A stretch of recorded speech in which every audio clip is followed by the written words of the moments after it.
Okay, so we will start with a brief overview of your job and how you got to your job, Mr. Madriano, and then we can open up to questions. Okay. Well, yeah, I'll bring it on actually. My name is Madriano. I am a senior quality assurance analyst for video games. I got into the industry actually through Twitter. There was a call out for QA testers for Naughty Dog, and I put in my application and I got in. And I've been part of the industry for 7 years now.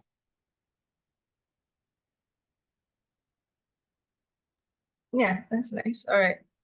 So we can start with the questions as people connect. You can type it in the chat or you can also just raise your hand and speak whenever.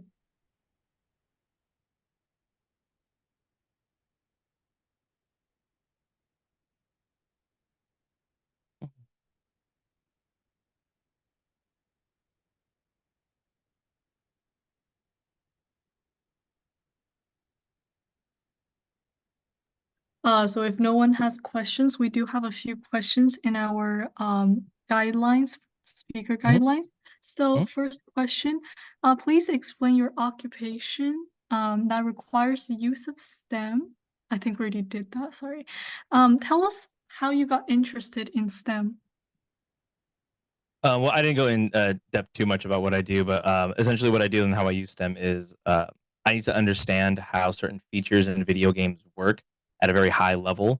So usually I'll end up working with like a developer, and I'll either look at how their code is scripted, or I'll just look at how a feature is supposed to work, and then from there I'll test it to make sure it works correctly, and then go further and try to figure out how to break it so that I can create bugs so that they can fix it to make sure when it goes out to people, they don't encounter these bugs. And so I've always been around STEM work. My grandfather owned a business testing emissions for any kind of new piece of technology that would go to the public. They have to go through a certain round of testing. So my grandfather had that business. So I've always been around STEM. I used to take apart PlayStations and write up reports on why they broke. So yeah, so I've always been around it, and I've always been playing video games since I was a kid, like starting on Atari, like stand up arcades. I knew I always wanted to work in video games, so that's kind of just always kept me within the STEM umbrella. That's amazing. Tell us about your experience learning STEM. So a lot of what I learned has actually happened a lot more recent than it did when I was younger. So I've been, like I said, I've been in the industry for 7 years now, and I have learned so much about how video games work in the many different aspects of it, from coding all the way to art. And I'm currently going to school for game art. I'm enrolled in Full Sail University because I want to be a lighting designer. And they don't just teach you just lighting. I've learned a lot about how materials work in video games. I've learned a lot about animation, drawing, modeling, and it's just this. It's so fascinating to learn about all these different like aspects of STEM, especially in technology for video games. And it's wanted me to like learn more than I've initially been focusing on, which is lighting.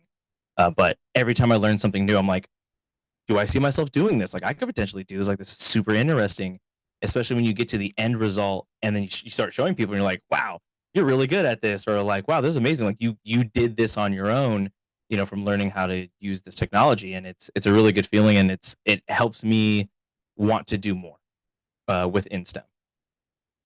That's awesome. I really like that. Very inspiring.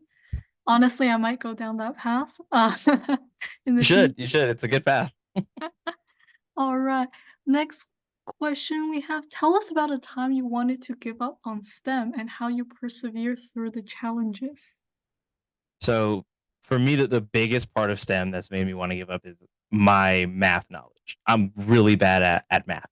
Um, and that kind of beat me down when I was younger and wanted to work in video games. Everyone's like, you need to be good at math. You need to learn math. Like you have to have math. Otherwise, you're not going to be able to design all of these things. But that didn't stop me. I found other avenues to get,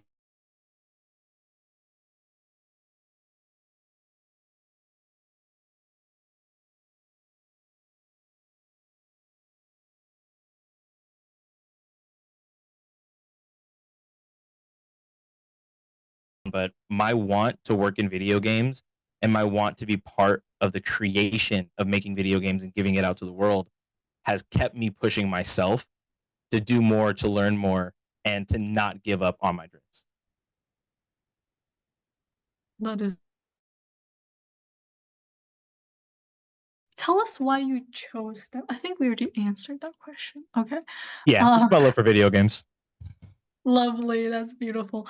Tell us why you. Oh, sorry. Tell us what you love about STEM. So the biggest thing I love about STEM is the endless possibilities that it gives a person, especially when it comes to creation. So when you go through STEM and you start learning these things, whether it's the science portion, the engineering portion, the math portion, the tech portion, like it doesn't really matter what part of it you'll learn and you really like start latching onto. It gives you the ability to create things, create new technologies, create new ways of testing things, um, create new equations. Like it really all stems down to, for me, how you can create things and how you have the knowledge to research either how to do it if you don't know how to, or to how to find people who can help you create what you're looking for. All right, that's great. So does anyone else have questions? Oh, there's one in the chat. You read it. Oh, do you work alone or with others? So I work from home right now currently. But when I first started, I worked inside of an office. I worked inside of Naughty Dog, with anywhere from 10 to 80 other people inside the office, uh, just in my department. Uh, yeah, but right now I work alone just because I work from home, but I still do have my QA department. I talk to my coworkers on a daily, speaking with my managers constantly and trying to find out plans and like what are we going to do, plan of action. And I also lead a team of outsourced like testers. Oh, that's great. What games have you been a part of testing so far? So my first game that I worked on was Uncharted 4's multiplayer, while also working on The Lost Legacy. After that, I worked on Last of Us Part 2. Then I went to God of War Ragnarok. And right now I'm currently working at a studio called Scopely, and I work on Marvel Strike Force. It's a mobile game. I've actually heard of quite a few titles there. That's great. How is math involved in game designing? Oh, it's incredibly involved. Like it's hard to begin as to where math is involved and where to end because it's all aspects of it. Even just how a character walks down a hallway, there's a bunch of math involved with swinging a character's arm. How high are they going to jump? What's their gravity and how much weight is going to pull a character down depending on how the settings of your games are. Even when it comes to like, let's say, designing a level, there is math that goes into, okay, how many meters away should the next cover be? If we want a character to progress or we want a player to progress in a certain like time frame, how long is it going to take for the character to go from A to B? And it's a big math equation. And then even on, so we call it the back end. It's basically where all the scripting goes. That is just nothing but math with how often should this happen? What intervals should this happen? And like things like that. Math is everywhere in video games. Wow, I should actually pay attention in math club now. All Yeah. right. All right. Were there any specific classes or degrees you needed to do to get your job?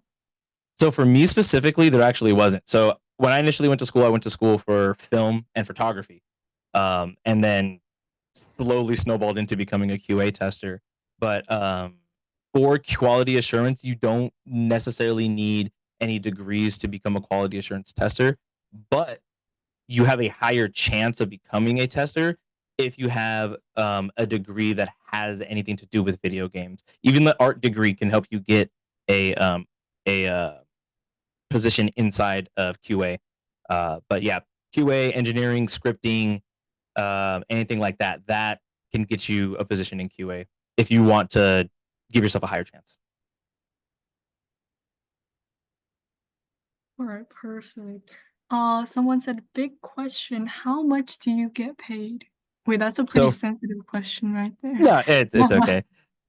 So for quality assurance, I will let you know, like, you do get paid the lowest amount of anybody else within the gaming industry, and it really depends on where you are at. When I first started, I was making like barely minimum wage when I first started. Now I make a pretty decent amount because I'm a senior. I've worked my way up the ladder. I work enough so that I can afford to feed myself and things like that. So you can make a life working in quality assurance. But it's a pretty good distance between a quality assurance analyst and a designer. Honestly, I would love that. All right. Another question. Do you ever feel like your job takes away too much time from personal life? So for me in QA, it does not take that much away from my personal life. Mainly because a lot of my personal life does revolve around video games. So I end up becoming really good friends with the people at work. So my personal life and my work life tend to blend in a lot because, like, after work, we'll go out and hang out, or we'll go and like play video games. And we used to do a lot of like movie nights. So I still had a really good work life balance within QA. But I do know that some designers, sometimes the work does affect their personal life because some of the designers that I've worked with, I've known have worked 80-hour weeks, which is a lot of time for anybody to be working in 1 week, especially within our industry. Well, that is a lot, definitely. Hmm. Anyone have any other questions? All right, another one. Do you know what the impact of AI could be on your job? That is a fantastic question. I just recently did research on that, and that's actually a big talking point within my company right now. Is how is AI going to affect our job? Right now, the hardest thing when it comes to AI is using it to help us do our jobs, not using it to help us replace us. Um, so there are things that AI still can't do at the moment, but there could be a point in time where a lot, in the future, even maybe even 5 years from now, that for quality assurance, it can be done by AI. I mean, even within quality assurance, we try to find ways to do automated testing, and at the end, really, it'll become how can we use the AI and how can we control the AI? And if you get good at that, you can still effectively keep the job there. But it definitely is a very touchy subject within our industry right now of how is this going to is it going to overtake us one day? Is it going to start taking people's jobs because AI is just significantly easier than a person doing all of that manual labor? Well, I do have to say AI is not perfect, so don't worry. It's not Hmm. going to take over jobs soon. Yeah, not But anytime soon. yeah, definitely not. Does anyone else have questions? Oh, how do you organize and plan your project work? So a big part of that comes from how I have my meetings with my designers, knowing what is going to be coming down our pipeline. Because I've worked on multiple different pipelines. There's rendering pipelines, which usually have to do with what you see on screen, any kind of asset that like has like a material on it. That's like part of the rendering pipeline. You also have the design pipeline, which is like, okay, when this person hits this marker, they need to do this type of like action. So I first speak with my designers to know what they expect things to do, how they're supposed to be done, and in what time frame they need to be done at. Um, and then we go and break it down by what's called phase gates. These are essentially um, timelines or deadlines that any game has to go through before they send something out to the public. And each phase gate, things need to be closer and closer and closer to a final state. And I have very specific requirements of a designer as they come down to these phase gates. And if they don't reach it, I tell them, hey, I cannot sign off on what you have created so far because it is not ready in terms of these phase gates. Like, we're going to keep moving forward with our testing, but now I have to start like entering in bugs for things that aren't ready yet. So that's kind of how I organize the work. It's what do you want? How should it work? I can test it. please get it into me on time. Wow, awesome. There are a lot of questions now. Mhm. Has there ever been a time where you made a mistake and didn't realize until a later stage? Yes, there has. Actually, during my very first time working in the industry, I missed a aspect of how you can purchase something. There was like a level 1, level 2, level 3 set, and usually at the when you get 1, then it unlocks 2. When you get 2, then it unlocks 3. And I only tested it in order 1, 2, and 3. I never tried to skip the order. And there was a bug there where you could purchase the second version, which allowed you to get the first version, and then from that allowed you to get the third version. And that went out to the public, and the gamers found it, and so it was a big stink. Luckily, I didn't get in trouble for it. I because I own up to my mistakes. I was like, "That's me. I missed it. I apologize. Let's move forward from here." But they were definitely like, "Hey, please pay attention more. Please make sure you are doing what you need to be doing, and you're really testing around these features." Don't worry, failures are part of success, the road to success, definitely. So, what motivates you to continue in this industry if there is a possibility of AI taking parts of your job? So a big part of my motivation is now to become a designer, because at the end of the day, AI is not going to take over design work. At least that's what I believe. There's too much human factor that needs to go into designing video games that AI just won't be able to do. And I also look forward to learning how to use AI to effectively create better scenes in lighting. So that's my new motivation now. It's the reason why I'm going to school in the first place. Is I don't want personally to get like left behind in QA. So I knew I needed to do more if I really wanted to solidify my position within the gaming industry. Oh, that's awesome. Can you expand on your lighting art study as of right now and how you will use your newfound art knowledge in your job? So as of right now, when it comes to lighting design, my knowledge is just like the art side. Learning how to place lights that are one appeasable to the eye. So when you look at a scene, you're like, wow, this looks amazing. But also how to drive a player in a direction that you want them to go. So for those of you who do play video games, if you notice in certain single player games, like more so than multiplayer games, when you're lost, there's usually like a light somewhere in the background that's completely different than the rest of the area. It's usually because this is where you want to go. You want to go into this general direction. So when creating this lighting art, it's more than just making the scene look good. It's moving a player.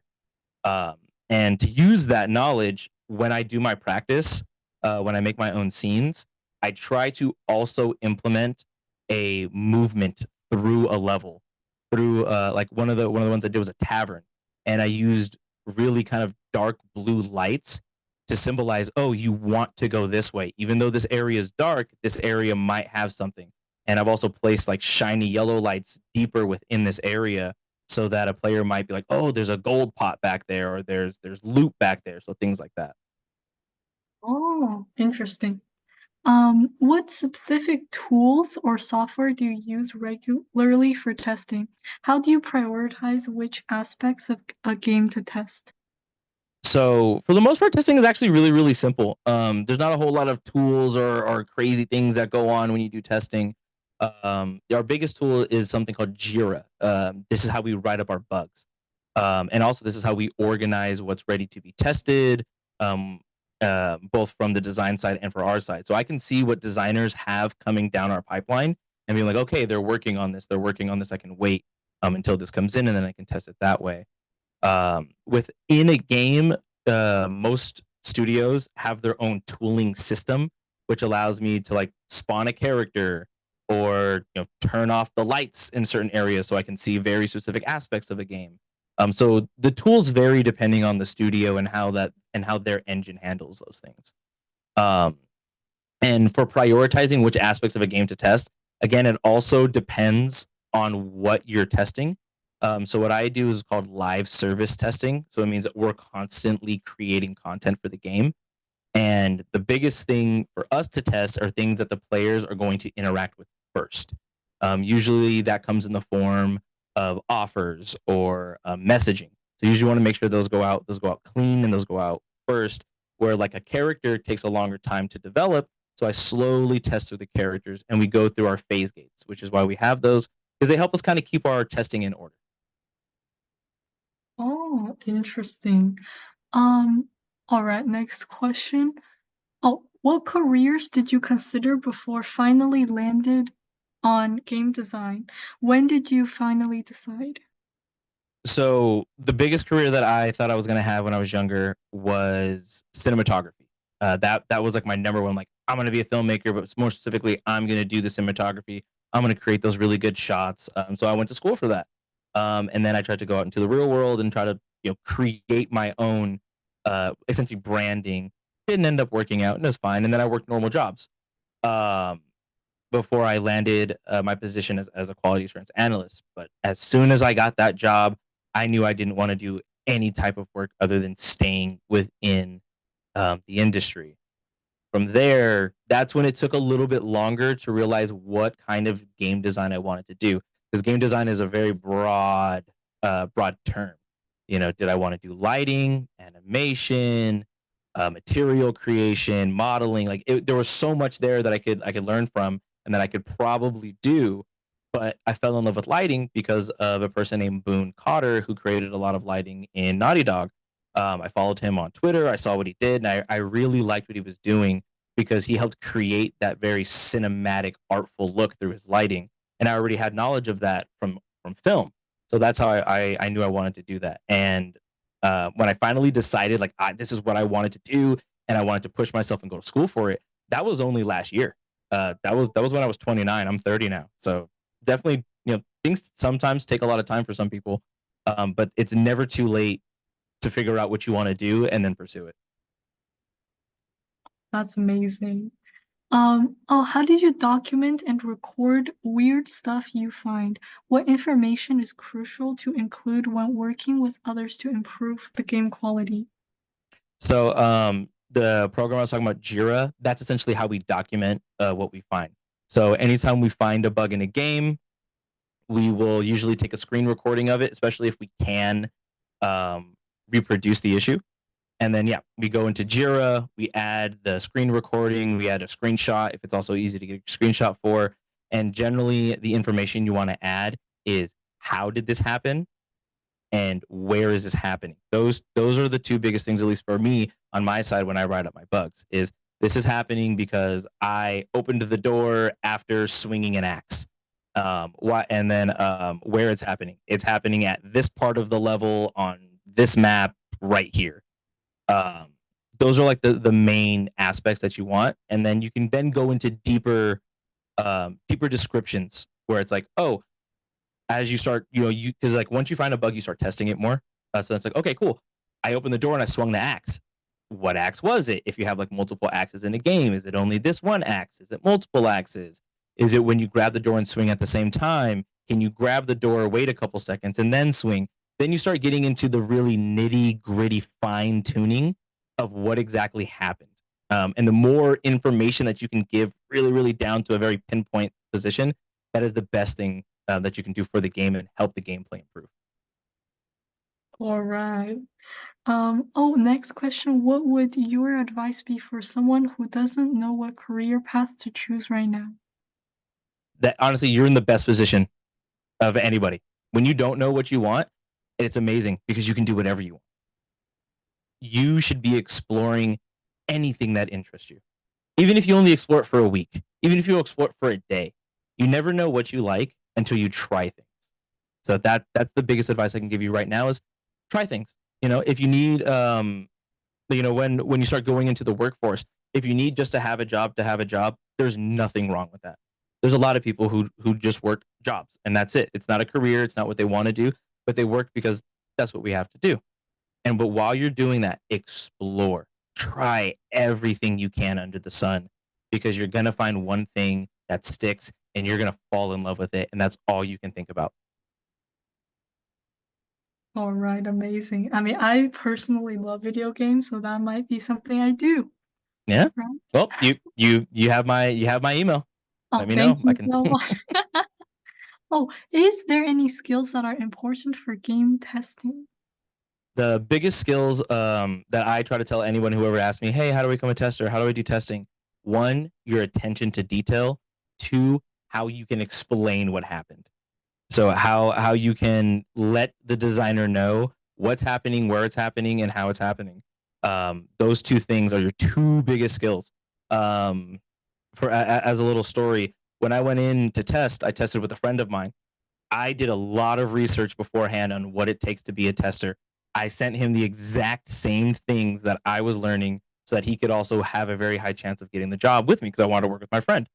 Unfortunately, he didn't get the job. And when we talked about it, he said, oh, yeah, I finished the level in like 5 minutes. I was like, dude, I didn't even get like past 10 minutes of the level because I found like 15 bugs before, like, in 45 minutes, I found 15 bugs before 5 minutes into the level. I'm like, how did you make it all the way to the end? Because he didn't have good attention to detail. He just blasted past things. Oh, it's interesting. Sorry. Have you had any mentors or role models who have influenced your career? How? Yes. Like I said, the biggest one was Boone Cotter. He was a lighting artist on Uncharted 4, on Last of Us Part 2, and on I think Last of Us Remastered, if I remember correctly. But he was the biggest reason why I became a lighting designer. I spoke with him at lengths when I was finally able to work with him at Naughty Dog, and I was always in his ear, and he was helping me understand what it was I needed to learn and how I needed to learn it. I also knew a lot of other designers who kind of guided me into like a lot of them. I will say this, like a lot of them were like, "Oh, you want to be an art designer? Cool. Like you don't need school for this. You just need to have a really good portfolio." But for me, that didn't work. I needed school because school is what works for me. That's how I learn better. When I would do it on my own, it didn't really work out so much. And even now, my current mentor, who works as they're called technical artists. So they do a lot of like the art under the sun, like so like creating materials, creating animations, creating VFX, things like that. He does a lot of that stuff. He's helping me learn another path. He's like, hey, here's another path you can learn with lighting. You should definitely make sure you pay attention to this. And I've told him a lot of the things about what I'm learning in school. And he was like, this is what you need to pay attention to. This is what you need to pay attention to. Not so much this, not so much this, but if you can be really good at these specific aspects in school, it's going to really, really help you. Oh, nice. All right.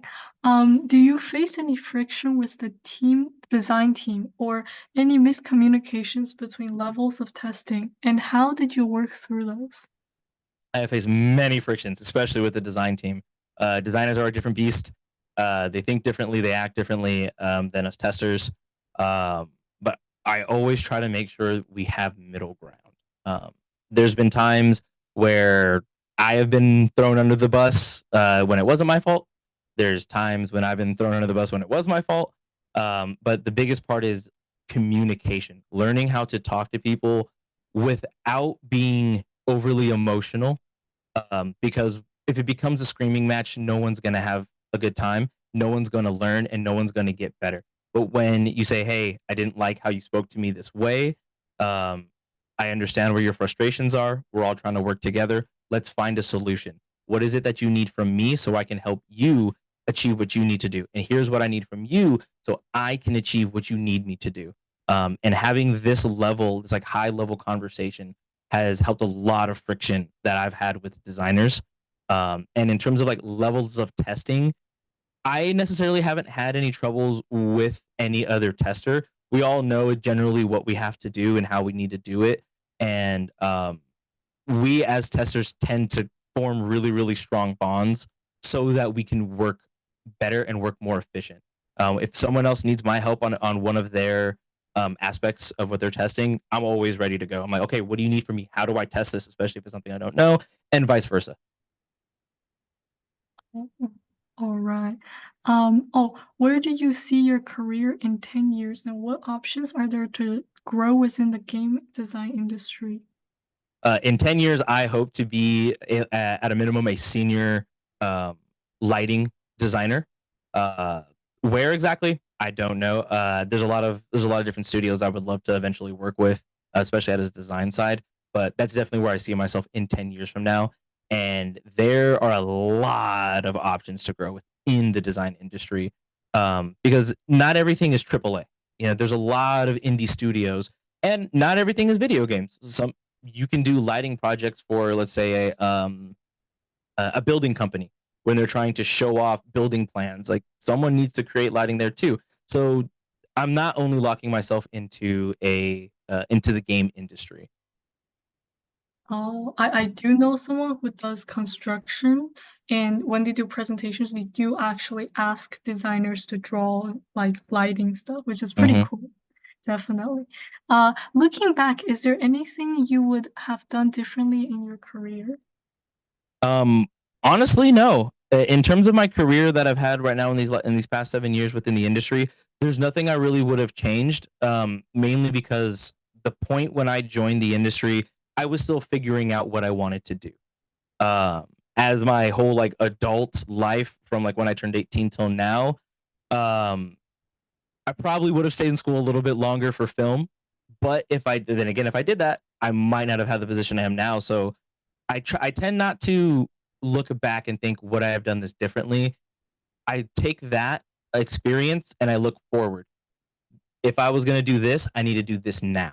I need to make sure I'm doing this now to make sure I get to where I want to get to. Oh, that's a very good attitude. Um, can you share a valuable lesson you've learned from your career experiences? The biggest lesson I have learned is one, own up to your mistakes, and two, don't let your mistakes get you down. You're gonna make mistakes. You're gonna make bad calls. But each one of those are learning experiences. One thing that me and my brother like to say a lot to each other is, you need to fall forward. You need to fail forward. Don't fail backwards. Don't fail and then dwell in how you failed. You need to fail and then learn how to grow from that failure. So one, it doesn't happen again, and two, you can become a better version of either yourself, a better version for the studio, or just like a better version of what you're doing right then and there. That's the most valuable lesson I can give you. Oh, that's very, very powerful.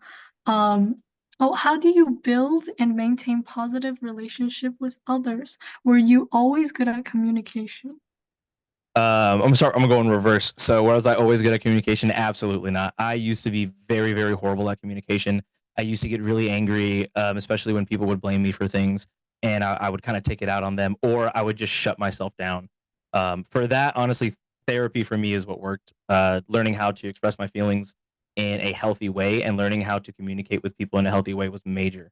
And to build and maintain positive relationships it's really all in the word maintain. You have to keep trying. You have to keep talking. You know, don't just, especially in a career, don't just be like, okay, what do you need me to do? How do I work? Okay, thanks, and say goodbye. You want to build a relationship. Hey, how was your day? How was your weekend? What'd you guys do? Hey, are you guys looking forward into this new video game coming out? Those are how you build these relationships, and those are how you keep these relationships. Is to actually have a relationship and care about the person. Absolutely. I completely agree. Communication is very important. Oh, how do you stay updated with industry trends and developments?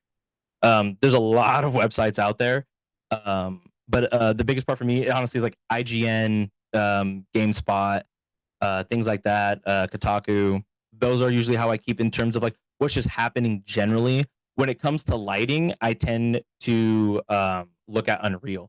Every time I go on Unreal and I look at something to like practice lighting on, there's a whole bunch of, oh, here's a new lighting tutorial. Oh, we're doing this with lighting. Unreal just actually had a major update to their animation within their program, as well as how the different light baking options can happen. I know these are big words for the lighting scene. Sorry, but so yeah, so that's one of the ways. And also right now, because I'm in school, I'm part of the new wave of um, people who are going to get in the industry, and we're learning new techniques and we're seeing the new trends. And part of my schooling every so often is to go and research, start reading articles, start learning what's new, because this is what you're going to be doing by the time you graduate.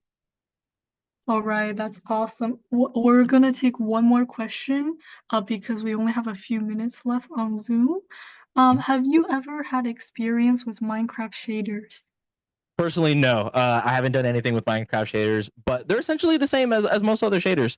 And how those objects work. But no, when it comes to personally Minecraft shaders, no, I haven't played Minecraft in a very, very long time, and I was never able to play it on PC. But no, yeah, unfortunately not. But I have had experience with shaders. Haven't created my own shader yet. I'm going to be getting to that pretty soon. But I have done a lot of shader manipulation so I can create better lighting for some of the scenes I've worked on. All right, thank you so much. Yeah, of course. All right.